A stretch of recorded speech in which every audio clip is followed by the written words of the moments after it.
Paz do Senhor, meus irmãos, tudo bem? O tema da mensagem que nós vamos compartilhar é o poço, a prisão e o palácio. Nós vamos falar sobre o meu personagem bíblico favorito, que é José. E o texto base está em Gênesis 45, que já é o final da história, quando ele se revela aos irmãos. Então vamos lá? A essa altura, José já não podia mais conter-se diante de todos os que ali estavam, e gritou: Façam sair a todos. Assim, ninguém mais estava presente quando José se revelou a seus irmãos. E ele se pôs a chorar tão alto que os egípcios ouviram, e a notícia chegou ao palácio do faraó. Então disse José a seus irmãos: Eu sou José. Meu pai ainda está vivo? Mas os seus irmãos ficaram tão pasmados diante dele que não conseguiam responder. Cheguei mais perto, disse José a seus irmãos. Quando eles se aproximaram, disse-lhes: Eu sou José, seu irmão, aquele que vocês venderam ao Egito. Agora, não se afligem, nem se recriminem por terem me vendido para cá, pois foi para salvar vidas que Deus me enviou adiante de vocês. Já houve 2 anos de fome na terra, e nos próximos 5 anos não haverá cultivo nem colheita. Mas Deus me enviou à frente de vocês para lhes preservar um remanescente nesta terra, e para salvar-lhes as vidas com grande livramento. Incrível. Uma pessoa que passou por tudo que José passou, que a essa altura tinha autoridade tanto dos homens quanto a justiça própria de repente se vingar daqueles irmãos, ele escolheu olhar como um propósito ele ter passado por tudo aquilo.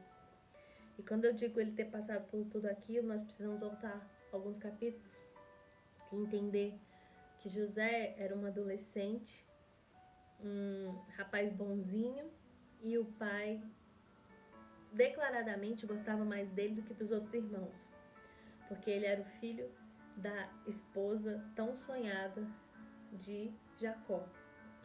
E Jacó preparou uma túnica, uma capa, uma vestimenta especial para José, e isso despertou muitos ciúmes nos irmãos, muitos ciúmes. E José era aquele que sempre escolhia fazer o que era correto, desde sempre. E certa vez o pai pediu que ele fosse espiar os irmãos para ver se os irmãos estavam realmente fazendo aquilo que o pai tinha designado eles a fazerem. E José foi atrás deles. E quando ele chegou lá, os irmãos já estavam com tanta raiva de um histórico de preferências, de um histórico de ele sendo o queridinho de papai tantas vezes, e os irmãos naqueles ciúmes, naquela inveja que a pessoa que é preterida geralmente sente, né? A pessoa que é desprezada, né? O desprezo traz isso, a pessoa que sente isso. Então os irmãos não pensaram 2 vezes e primeiro pensaram em matar José. Até que um dos irmãos fala assim: não, nós não podemos carregar o sangue dele nas nossas mãos. Vamos jogá-lo nesse poço. E aí ele é jogado num poço, e eu imagino que quando José está no poço, trazendo para a nossa realidade, eu gostaria de saber se hoje você de repente está no fundo do poço, se hoje de repente você está num lugar em que você pode chamar por socorro e ninguém vai te ouvir. Se você olhar para frente, é escuro, se você olhar para o lado é escuro, se você olhar para o outro é escuro. Mas eu quero te dizer uma coisa: se de repente você estiver na etapa do poço, você precisa olhar para cima. Eleva os meus olhos para o monte, de onde me virá o socorro. O meu socorro vem do Senhor que fez os céus e a terra. Então o teu socorro não vai vir de pessoas, o teu socorro não vai vir de um lado ou de outro, o teu socorro vai vir do alto. E Deus me deu essa palavra em uma dessas madrugadas dessa semana. Eu até brinquei com a amiga e falei com o Rogério, falei: faz esse download aí. Se você está no fundo do poço, se Se você está num lugar escuro, num lugar difícil, onde as pessoas não te veem, onde você não vê as pessoas, onde parece que acabou, parece que você clama, clama, clama, você precisa de ajuda e ninguém te socorre, o teu socorro vem do Senhor que fez os céus e a terra. Então, quando nós estamos no poço, nós precisamos olhar para cima, nós precisamos olhar para o alvo. E o poço, ele é um quarto escuro. Ele é um quarto escuro do nosso coração, da nossa alma. É o lugar onde nós vamos no fundo. Nós precisamos ir até o fundo. E se a gente cava para baixo, a gente chega mais profundo. Mas se a gente olhar para cima, a gente encontra Deus e o poço passa a ser uma passagem e não uma morada. Amém? Se você estiver nesse lugar, eu quero te convidar a olhar para cima, a olhar para aquele que pode te salvar. E aí José está lá no poço, os irmãos falam, não, ao invés de deixá-lo aqui para ele morrer e tal, vamos vendê-lo. A gente pega o dinheiro e faz alguma coisa com o dinheiro. E então ele é vendido como escravo. Ele é vendido como escravo. E quando ele chega lá na cidade, no mercado de escravos, ele é comprado por Potifar. E Potifar ocupava um alto cargo no governo e leva José para a casa dele. E logo a palavra de Deus diz que Potifar percebe que Deus era com José. Porque tudo quanto ele fazia prosperava. Ai, que lindo isso. Imagina, José vai para a casa de Potifar e Potifar entrega nas mãos dele tudo. Fala, olha, a partir de agora você é o meu mordomo. E tudo está debaixo da sua autoridade, exceto a minha esposa. E José vem desenvolvendo um trabalho ali naquela casa que Potifar não precisava se preocupar com mais nada, podia se dedicar ao trabalho, se dedicar aos seus afazeres. E de repente, sempre tem um de repente, aparece a Patifona, que é assim que eu chamo a mulher de Potifar, a Patifona.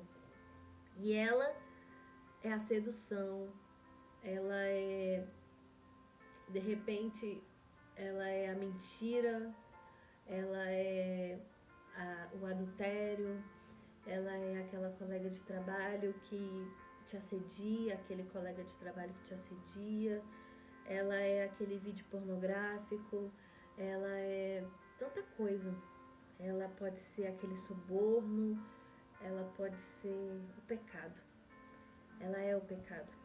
Mas aqui eu gostaria de trazer para a nossa vida algo que nós temos que dizer não e resistir. Resistir ao diabo e ele fugirá de vós. E quando ela tá ali na prisão, aliás, quando ela vai lá e ela fica assediando José, e ela assedia José, e vem cá José, e José devia ser muito bonito, e ela queria José, e até que um dia ela não tem ninguém em casa, ela chama José no quarto e fala com ele, agora a gente vai ter aqui um romance. E José fala pra ela, não, o meu senhor me entregou tudo na casa de vocês, mas ele disse que eu não podia tocar em você, então eu não posso. E ela, eu imagino agora, eu tô confabulando, ela fala assim, ah, mas ninguém vai saber, ninguém tá vendo, ai, nada a ver, ai, que besteira. Ai, você é muito conservador, você é muito apegado às coisas, não, é só uma vez.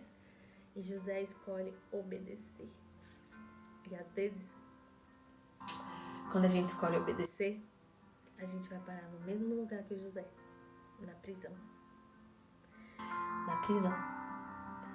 E parece que a gente sofre uma injustiça. Parece que a gente, por ter rejeitado o diabo, por ter rejeitado o pecado, por ter rejeitado esses exemplos que eu dei, você vai parar num lugar pior do que se você tivesse aceitado aquela circunstância. Mas é porque obedecer dói. Obedecer não é fácil. Se obedecer fosse fácil, o mundo seria bem diferente, porque as pessoas obedeceriam, porque seria fácil. Mas obedecer é para os corajosos. Obedecer à voz do Senhor e sair daquela situação favorável.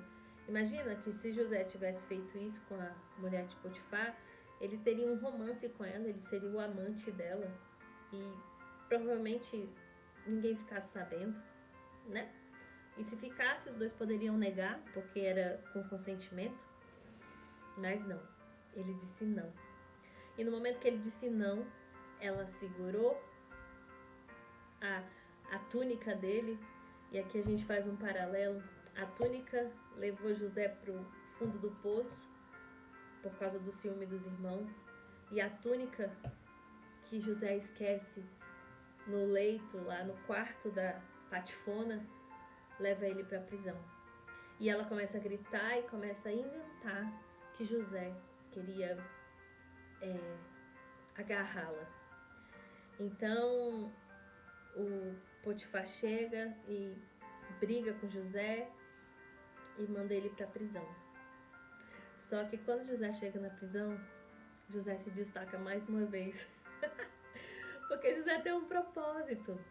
José tem um propósito, José tem um chamado e ele cumpre o chamado dele para chegar no propósito. O propósito de vida dele, ali, quando ele estava no poço, ele não poderia imaginar que ele viraria o mordomo de Potifar.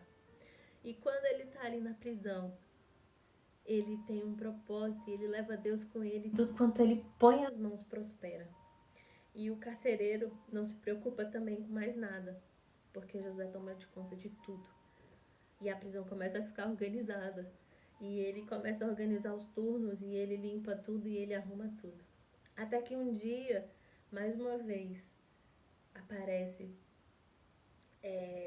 os dois mordomos, né? Um é o padeiro e o copeiro do faraó. E eles aparecem na prisão, eles foram mandados para lá, aparecem não, eles foram presos. E eles têm um sonho. E José é o menino dos sonhos, né?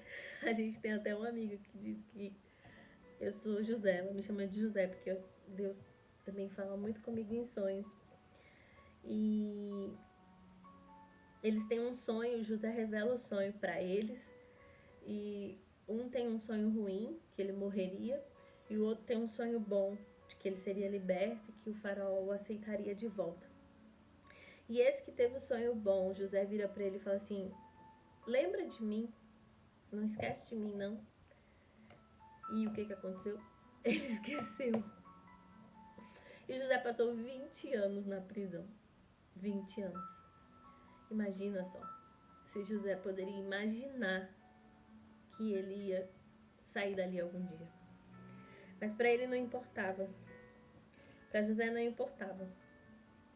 Não importava porque ele sabia que o Redentor dele era vivo e que por fim ele se levantaria e traria redenção para ele, de um jeito ou de outro. Então, a prisão, ela representa o lugar onde Deus começa a se revelar para nós. O processo de Deus, ele começa quando nós estamos na prisão, quando nós estamos num cativeiro, quando nós estamos passando por uma situação tão difícil que ninguém pode nos ajudar. Nós não estamos num momento de solidão, como era o poço. Nós estamos num momento de dificuldade, em que muitas vezes você já pode ter orado, pedido a Deus, Senhor, Senhor, Senhor, por uma situação. E nada aconteceu. Então eu quero te dizer que ainda assim essa prisão é só um processo em que Deus vai se revelar para você diariamente. Quantas vezes na minha vida eu já passei por isso? Quantas vezes na minha vida eu já passei pela prisão? Em que eu olhava para um lado, para o outro e imaginava assim: meu Deus, o que eu estou fazendo aqui? Que injustiça! Que injustiça! Eu comigo. Deus é muito injusto, porque para Deus você pode falar essas coisas. Deus é injusto. Na minha visão isso é injusto, sabe? Eu não sou essa pessoa tão ruim. Você começa a querer falar da sua justiça própria. Mas logo em seguida, Deus vem com bálsamo mesmo, né? Com revelação. E começa a te mostrar que aquilo ali faz parte de um processo de amadurecimento na sua vida. Faz parte de um processo de amadurecimento. Certa vez o Senhor me deu uma palavra e tem tudo a ver com isso aqui. Eu estava num momento muito difícil, em que eu estava cheia de planos e sonhos e coisas para acontecerem e estava travado e a situação não rompia, mas eu sabia que estava próximo. E aí um dia eu falei, meu Deus, eu não quero ficar pedindo pro Senhor a mesma coisa o tempo todo. Eu sei que o Senhor tem para mim. E Deus me revelou uma coisa, assim, uma chave, virou uma chave em mim. Em Gálatas está escrito que a herança já nos pertence. Nós só não temos maturidade para acessá-la. E eu mexo com sucessões, eu sou advogada e faço planejamento sucessório e faço inventário, né? Quando a pessoa falece, a gente precisa passar os bens do falecido para os seus herdeiros. Então Deus, ele usa muito o direito para falar comigo. É muito legal isso, porque ele fala com seus filhos de formas diferentes. Então quando ele virou essa chave na minha mente, eu entendi, eu falei, uau, se o herdeiro deixa um filho menor, esse filho menor não vai ter acesso à herança. Ele vai precisar de alguém que administre essa herança para ele. Ele não vai ter como dispor desse bem. Eu tenho algumas coisas, alguns bens. O meu filho de 6 anos, ele não tem acesso a essa herança, mas é tudo dele. E o que ele precisa ter para acessar essa herança? Maturidade. E como é que a gente adquire maturidade? Na prisão. Na prisão. Na injustiça, quando aperta, quando dificulta. Porque quando a vida tá, tranquila, tudo fluindo, é como se a gente se esquecesse que nossa vida é cíclica, que nós passamos por estações, nós passamos por momentos. Então, se você estiver hoje na prisão, se você estiver passando por um teste, se obedecer a Deus, obedecer, te fez estar num lugar desconfortável, num lugar difícil. E quando eu digo lugar, eu não quero dizer um lugar físico, não. Eu quero dizer, ao invés de você se divorciar, de repente você tinha toda a razão do mundo para se divorciar. Você foi traída, traído, seu marido, sabe, ou sua esposa, e você teria razões para se divorciar. Às vezes até respaldo bíblico para isso. Mas você escolheu permanecer. Mas a escolha te trouxe e te traz angústia. De repente, você trabalha num lugar e para que você subisse de cargo, para que você fosse promovido, você precisaria entrar num esquema, participar de alguma coisa ilícita. E você disse não. E aí você é tido como bobo pelos outros. Você é tido como, esse aí é bobinho. Não, deixa ele, vai morrer aí onde ele tá. Então é desse tipo de prisão que eu tô falando. São prisões da mente, são cativeiros que às vezes a gente está, mas a gente não vai ficar. Por quê? Porque nós vamos fazer a oração a Deus de que esse período, esse momento, seja o mais breve possível. Que nós possamos amadurecer para acessar a herança, que é o palácio. Então o palácio, José, ele interpretou o sonho do copeiro e do padeiro. E o tempo passou e um dia o faraó teve um sonho. E chamou todo mundo, e chamou os magos, e chamou todo mundo. E ninguém conseguia interpretar o sonho dele. Até que aquele moço que esteve com José virou para o faraó e falou, olha, tem um moço que está preso, no período que eu estive na prisão, ele estava lá, e ele interpretou o meu sonho. E aconteceu do jeito que ele falou. E o faraó já estava tão desesperado que ele já tinha chamado todo mundo, todos os magos, feiticeiros e interpretadores de sonho, que ele falou assim, manda chamar esse rapaz.